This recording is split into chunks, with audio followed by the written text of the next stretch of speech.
ভগবান শ্রীকৃষ্ণ অর্জুনের রথে সারথি হয়েছেন।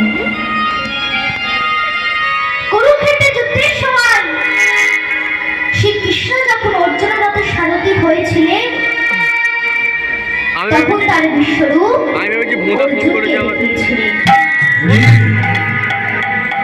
অর্জুন তখন হাত তুলে জড়ো করে ভগবানকে প্রণাম জানান।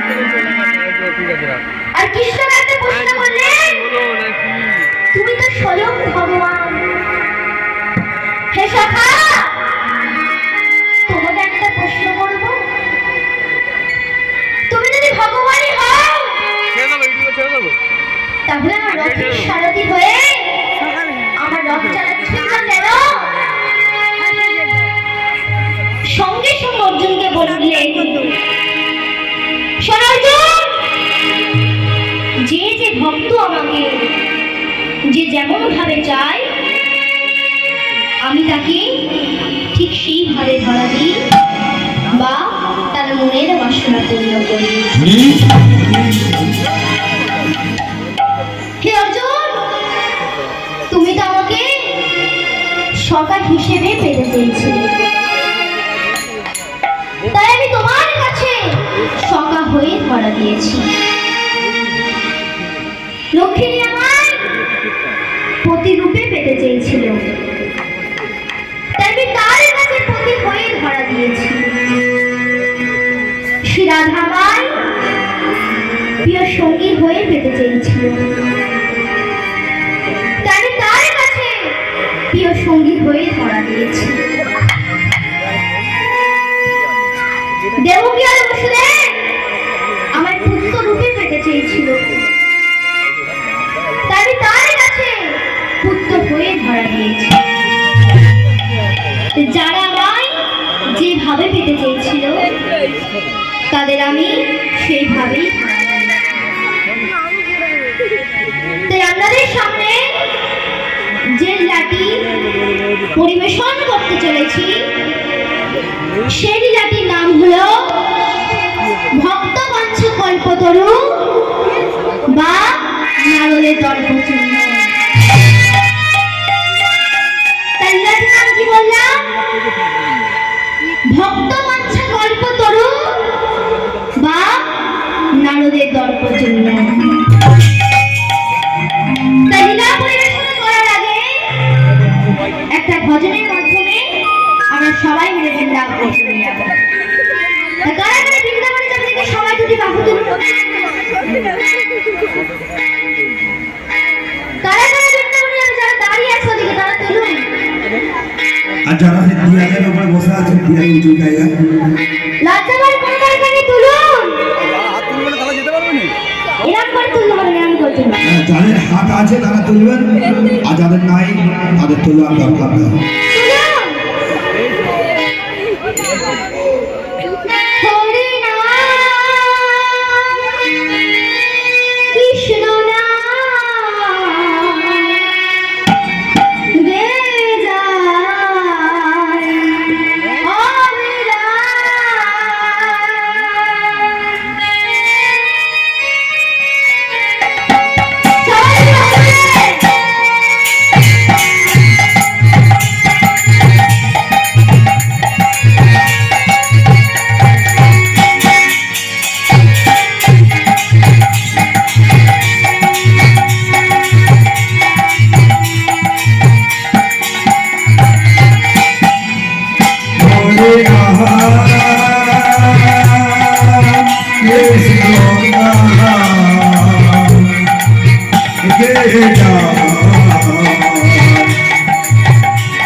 নাম করো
কৃষ্ণ তাহাই মায়ার রে মায়া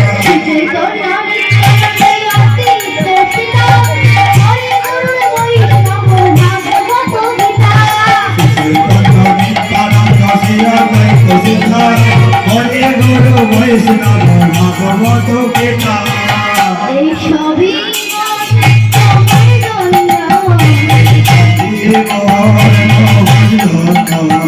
এই সবই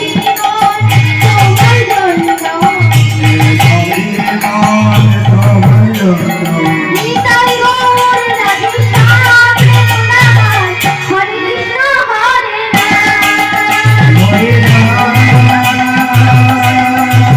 কৃষ্ণ রাম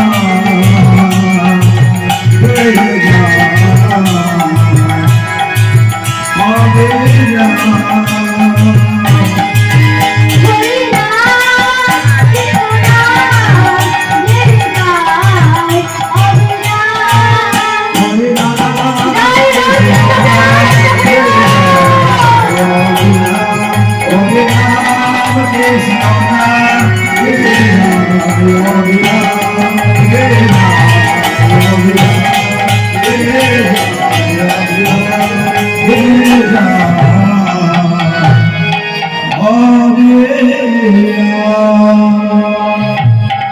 যেদিন এলিয়াটি আস্বাদন হয়েছিল সেদিনটা কি দিন ছিল?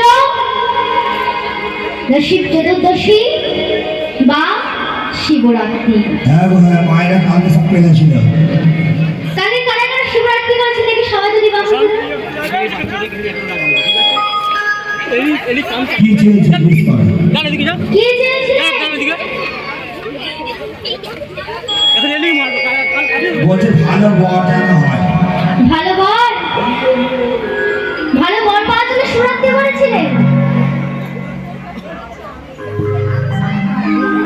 ভালো স্বামী পাওয়ার জন্য? বলছে ভালো স্বামী পাওয়া যায়। তাই যেদিন এলিয়াটি আস্বাদন হয়েছিল সেদিনটা কি দিন ছিল? না শিব চতুর্দশী বা শিবরাত্রি। সবাই মন দিয়ে শুনবেন শিবরাত্রি কেন করে এই লীলার মধ্যে জানতে পারবেন। এই লীলাটি শ্রবণ করেছিল কে? তা দেবর্ষী নারদ। শ্রবণ করিয়েছিল কে? তার পরম বৈষ্ণব সদাশিব বা ভোলেনাথ মহেশ্বর। তাই নারদ ছলে বলে গিয়েছিল শিবলোকে নিজের অপরাধ ভঞ্জনের জন্য। এই তথ্যের কথা শুনিয়েছিল ভোলেনাথ মহেশ্বর। তো মায়েরা, আপনারা কেন শিবরাত্রির ব্রত করেন আর চার প্রহরে চারবার কেন শিবের মাথায় জল ঢালেন এলিয়াটির মধ্যে জানতে পারবেন। নারদ একদিন ভেবেছিল সে নাম ভজন করবে, নামের মধ্য দিয়া নামের কন্যা হয়। তাই সে নাম ভজন করেছিল কেমন ভাবে? হরে কৃষ্ণ হরে কৃষ্ণ কৃষ্ণ কৃষ্ণ হরে হরে হরে রাম হরে রাম রাম রাম হরে হরে হরে কৃষ্ণ কৃষ্ণ হরে হরে হরে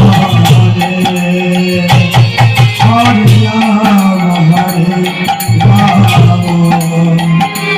রাম রাম হরে হরে হরে কৃষ্ণ